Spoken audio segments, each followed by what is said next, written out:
बहू, मुझे लड़का ही चाहिए।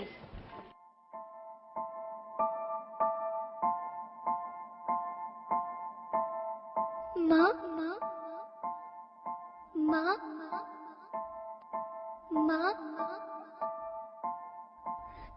माँ, अभी तो भगवान ने मेरे हाथों पे किस्मत की लकीरें भी नहीं बनाई और उनसे पहले ही आप सबने मेरी तकदीर का फैसला सुना दिया। माँ, मुझे जी लेने दो। अपनी कसम, मैं आपको कभी तंग नहीं करूंगी।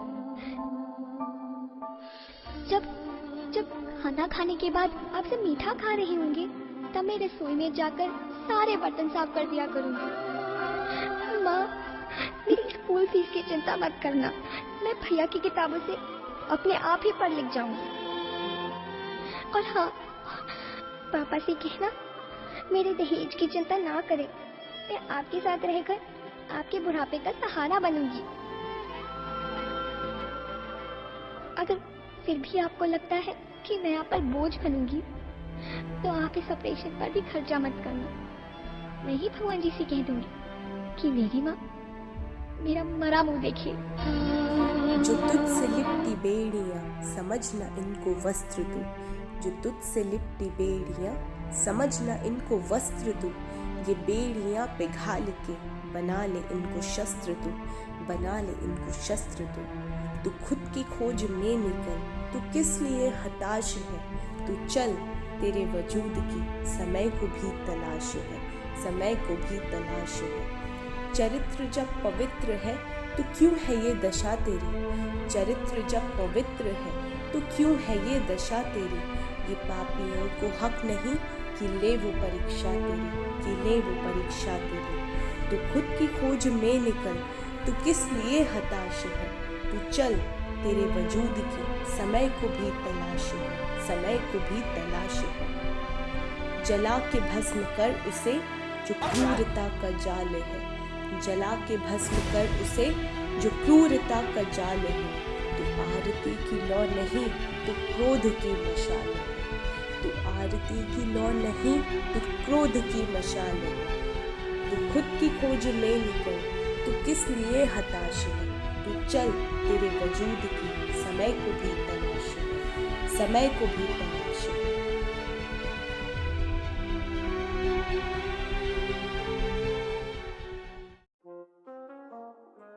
हाय फ्रेंड्स, माई सेल्फ शुभ नंदवानी।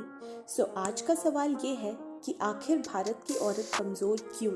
तो सबसे पहले ये इम्पॉर्टेंट है कि क्या सच में भारत की औरत कमज़ोर है।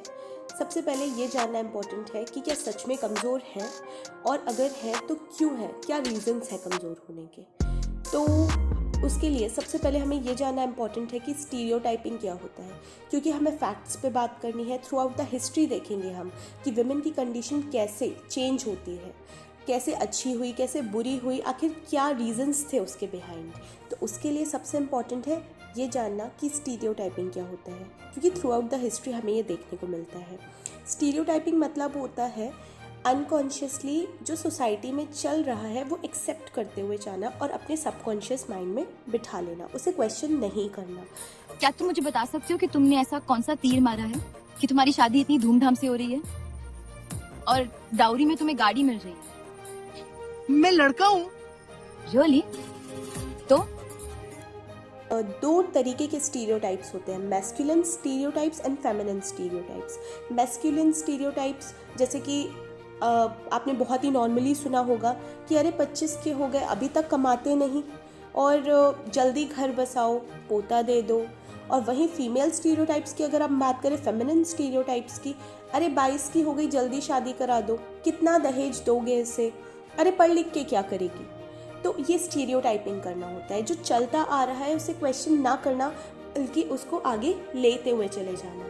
ठीक है, जैसे मेल्स के लिए कैरेक्टरिस्टिक्स हमने डिफाइन कर रखे हैं, सोसाइटल कैरेक्टरिस्टिक्स, नॉर्म्स, जैसे काफ़ी action oriented, logical, practical, question करते हुए चलते हैं, इजी गोइंग नहीं होते। वहीं फीमेल्स को बहुत ही इजी गोइंग दिखाया गया है, बहुत सेंसिटिव, सिंपैथेटिक दिखाया गया है, कभी भी क्वेश्चन ना करने वाली और बहुत ही इजी गोइंग एटीट्यूड के साथ अपने हस्बैंड को, अपने पार्टनर को सपोर्ट करने वाली, अपने लिए ना सोचने वाली, एक माँ को कैसे हमने ओवररेट कर दिया है इन इंडिया। तो वही हम देखेंगे कि थ्रू आउट द हिस्ट्री कैसे ये स्टीरियोटाइपिंग शेप करती है इंडिया में विमेन के स्टेटस को और कैसे कमज़ोर बनाती है। जस्ट अ स्लैप, पर नहीं मार सकता। तो सबसे पहले है डिवीजन ऑफ लेबर। हमने वर्क को डिवाइड कर रखा है। इवन इन ऋग्वेदिक सोसाइटी हमने वर्णा सिस्टम सिर्फ इसी बेसिस पे बनाया था कि कौन क्या क्या काम करेगा, जैसे ब्राह्मण, क्षत्रिय, वैश्य, शूद्र, और विमेन को शूद्र कैटेगरी में रखा गया था। मतलब उनका काम ये है कि सर्व करना, क्योंकि शूद्र का भी काम यही था कि बाकी के 3 जो वर्णा हैं उनको सर्व करने का काम। तो स्ट्रॉन्ग डिवीजन ऑफ लेबर शायद आज भी देखने को मिलता है कि विमेन को इतना ज़्यादा फाइनेंशियली एनकरेज करने के बजाय हम कहते हैं कि आपको घर का काम सीखना चाहिए। ऑल्दो ये चेंज हो रहा है, I am not questioning it, लेकिन फिर भी एक strong division of labour specially in rural societies हमें देखने को मिलता है। सेकेंड, हम बात करेंगे सोशल नॉर्म्स की, जैसे जो हमने एक प्रेस्टीज विमेन की वर्जिनिटी से, विमेन के वो कैसे दिखती हैं, कैसे बोलती हैं, उनके एक्शंस क्या है, उससे अटैच की हुई है। अकेली लड़की खुली तिजोरी की तरह होती है। हाँ, तुम्हें पता है तुम्हारे साथ क्या क्या हो सकता है? मैं बताता हूँ, देखो।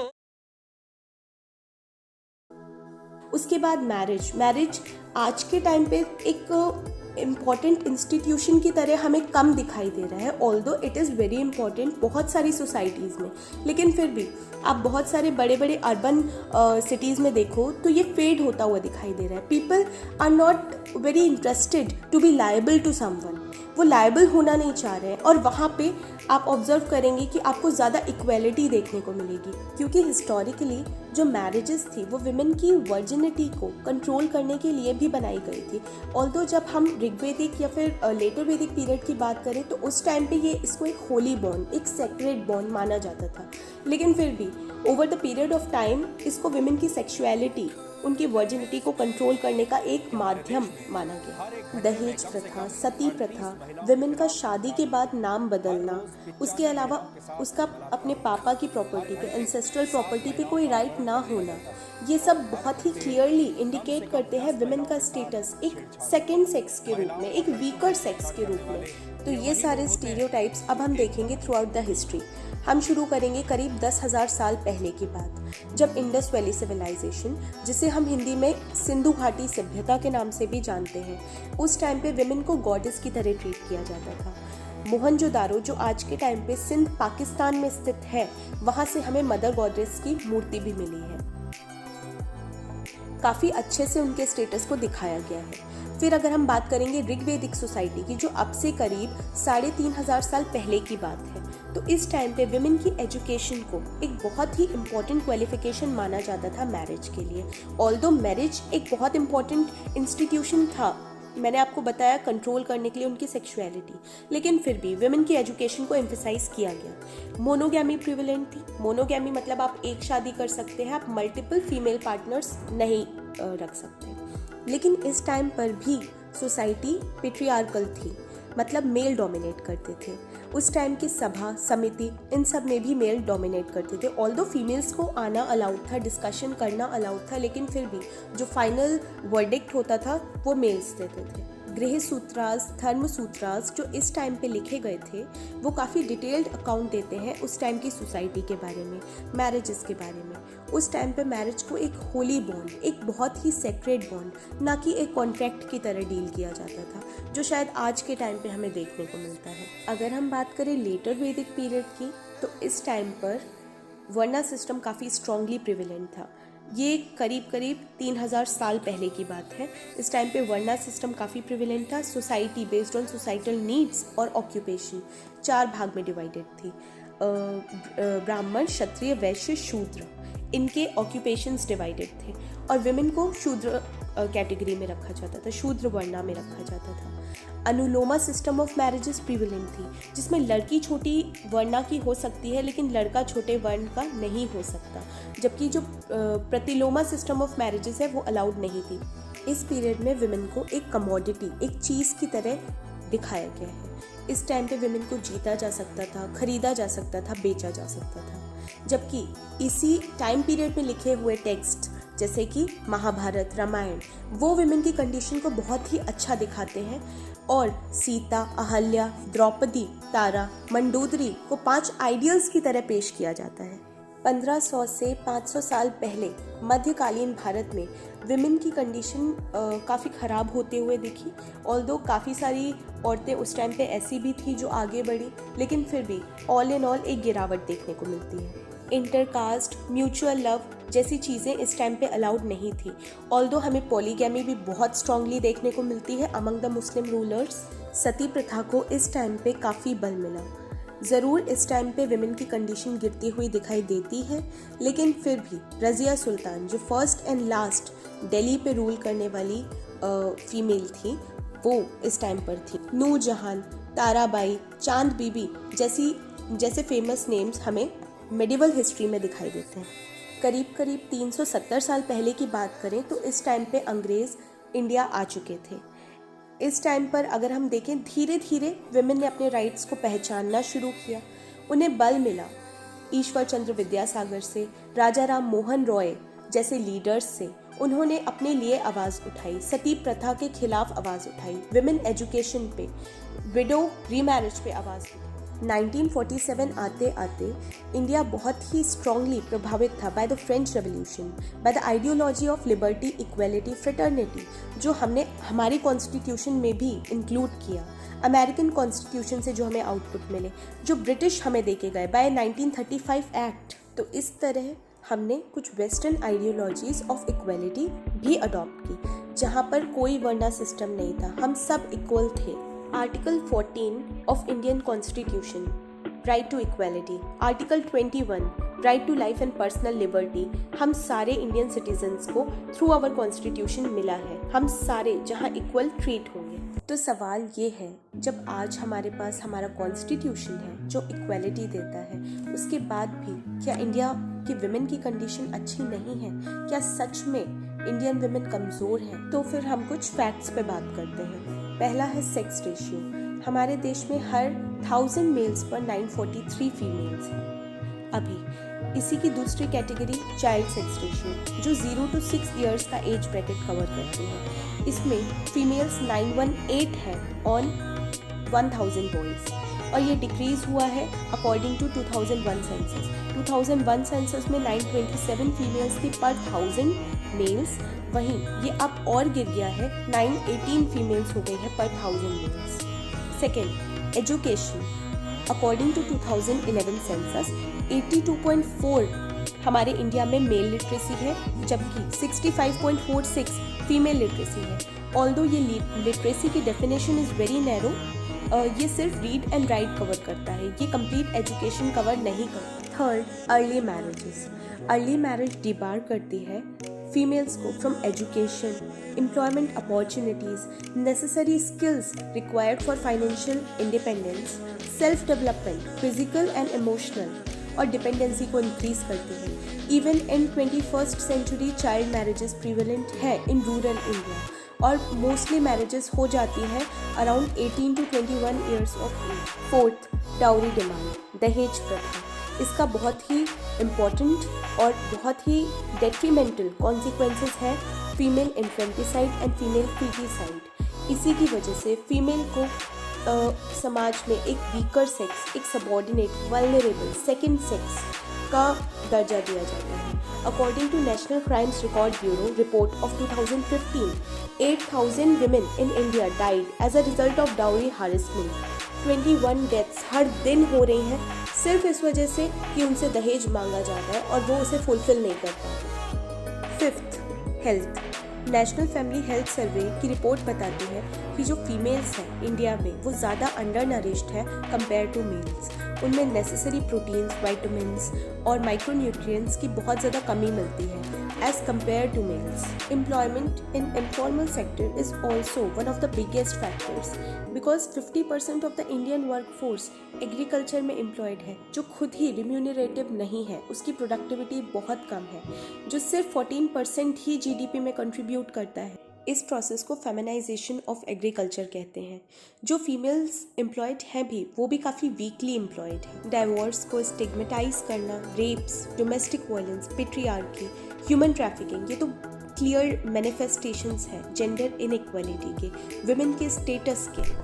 हर माँ बाप से पूछना चाहता हूं कि आपके घर में बेटी 10 साल की होती है, 12 साल की होती है, माँ और बाप चौकन्ने रहते हैं, हर बार पूछते हैं कहाँ जा रही हो, कब आओगी, पहुंचने के बाद फोन करना। बेटी को तो सैकड़ों सवाल माँ बाप पूछते हैं, लेकिन क्या कभी माँ बाप ने अपने बेटे को पूछने की हिम्मत की है? आखिर बलात्कार करने वाला किसी का बेटा तो है। Now the question, which is the most important among all, is how we can improve it. कैसे improve कर सकते हैं women के status को? अगर कुछ प्रॉब्लम है भी तो हम सब मिलके उसको कैसे टैकल कर सकते हैं, कैसे इक्वालिटी प्रमोट कर सकते हैं, जबकि जो इनइक्वालिटी है उसको जड़ से उखाड़ के फेंक सकते हैं। फर्स्ट, बेटी Bachao Beti Padhao is the key to empower women. उसे फाइनेंशियली इंडिपेंडेंट बनाओ, उसे नेसेसरी स्किल्स दो, एजुकेट करो। इसीलिए जेम्स के एग्रे ने कहा है, if you educate a man you educate an individual, if you educate a women you educate an entire generation. इसका एग्जाम्पल आपको अपने आसपास ही मिल जाएगा। अगर एक लड़की अच्छे से पढ़ी है तो उसकी पूरी जनरेशन पढ़ी लिखी होगी। Second, again I am repeating, financial independence. आप अपनी मदर को, वाइफ को, सिस्टर को, डॉटर को फाइनेंशियली इंडिपेंडेंट बनाओ ताकि आप उनकी स्ट्रेंथ बन पाओ, उनकी वीकनेस नहीं। वो अपनी डिसीजंस ले पाए, वो एक्चुअली एम्पावर्ड फील करें, उनका अपनी लाइफ में एक से हो। Third, health. No doubt health is actually a real wealth. जितनी एक हेल्थ मेल मेंबर की इम्पोर्टेंट होती है फैमिली में, उतनी ही फीमेल मेंबर की इम्पॉर्टेंट है, क्योंकि वो एक रिप्रोडक्टिव जो एक रोल प्ले करती हैं, वो एक एडिशनल रोल है जो वो अपनी लाइफ में प्ले करती हैं। Fourth and the most important, behavioural change. जो हम स्टीरियोटाइप्स खुद के लिए क्रिएट करते हैं और जो सोसाइटी हमारे लिए क्रिएट करती है, जो हम बिना क्वेश्चन किए एक्सेप्ट करते हुए चलते हैं, हमें उसे क्वेश्चन करना ही होगा, हमें पूछना होगा। हमारी साइंस इतनी आगे बढ़ चुकी है, जहाँ हम बात करते हैं आर्टिफिशियल इंटेलिजेंस की, रोबोटिक्स की, 5G टेक्नोलॉजी की, क्या वहाँ हम एक दूसरे से खुद से भी एक क्वेश्चन नहीं पूछ सकते कि क्या मैं ऐसे बिहेव कर रहा हूँ, ऐसे सोसाइटल नॉर्म खुद से क्रिएट कर रहा हूँ, क्या ये ठीक है? क्या जो मैं बोल रहा हूँ वो मैं बोल रहा हूँ कि मेरी सोसाइटी मुझसे बुलवा रही है? इट इज़ वेरी इम्पॉर्टेंट, बहुत इम्पॉर्टेंट है। हम ऐसे ही बोल देते हैं, अरे बस एक पोता दे दो बहू, अरे तू क्या करेगी पढ़ लिख कर, तुझे तो चूल्हा चौका ही करना है, अरे इसकी जल्दी शादी कराओ 22 की हो गई है, अरे तू तो दहेज लेके निकल लेगी, मेरा बेटा ही तो मेरा घर भरेगा। तो ऐसी ही कुछ बातें हमें हमारे देश में ऐसे ही सुनने को मिलती हैं। रेप्स, डोमेस्टिक वायलेंस जैसी बातें न्यूज़ में अक्सर देखने को मिलती हैं। तो यहाँ पे इम्पॉर्टेंट है खुद से क्वेश्चन करो कि क्या जो सोसाइटी सिखाती है वो सही है। दूसरी चीज़, अपने बेटों से क्वेश्चन करो, मेल काउंटर पार्ट से, कि आखिर वो सोचते क्या है, करते क्या है, क्या उनका थॉट प्रोसेस होता है जब वो रेप्स जैसी, डोमेस्टिक वायलेंस जैसी एक गंदी नज़र से जब वो लड़की को देखते हैं, क्या सोचते हैं वो। उनसे पूछो आखिर वो क्या देखते हैं, क्या संगति है उनकी, उनसे पूछो। और लड़कियों से भी पूछो कि वो खुद को कम क्यों समझती हैं, आखिर उन्हें क्या मजबूर करता है, क्या कमी उनमें उनको दिखती है कि वो ये कहने पे मजबूर होती है कि हाँ हम कमज़ोर हैं। On this note, your girl Shubh Nandwani is signing off. If you like this video, अगर आपको ये वीडियो अच्छी लगी हो तो ज़रूर लाइक करें, सब्सक्राइब करें मेरे चैनल को और कमेंट करें कि आप किस टॉपिक पे चाहते हैं कि मैं वीडियो बनाऊं। मैं उसका डीप एनालिसिस करूंगी और मैं ट्राई करूंगी कि आपको एक अच्छी नॉलेज दे पाऊँ। थैंक यू और शेयर ज़रूर करिएगा।